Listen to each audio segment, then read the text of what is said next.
ก็ตัวหมอโหค่ะในลูกอันนี้เป็นน้ำแข็งละลายเลยค่ะเนาะเนี่ย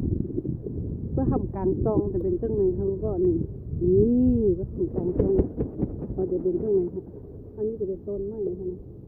ต้นไม้ซับน้ำแข็งไว้ค่ะนี่ค่ะจะเป็นเครื่องในค่ะ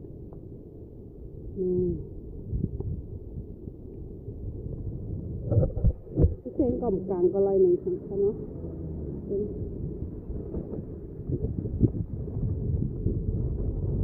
มันเหมือนโฟนเลยค่ะเนาะแต่ว่ามันไม่ได้โฟนนะคะมัน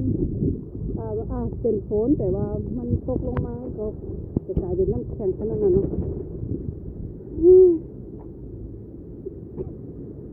อย่างก็เลยยึดโดดทีในก็ทำอันนั้นนะจะเป็นต้นไม้ใช่ไหมก็จะเป็นต้นไม้จะเป็นน้ำแข็งหมดเลยในค่ะนะนี่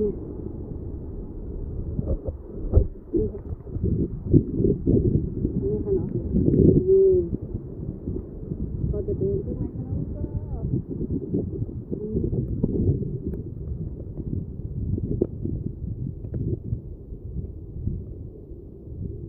กัดไม้ในกัดในขนมก็โอ๊ย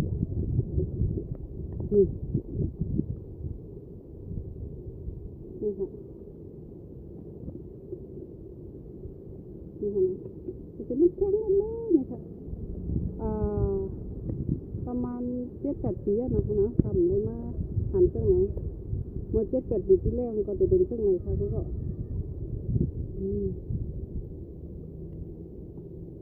ก็มีน้ำแหลงน้ำเขียวได้กินได้อันไหนค่ะ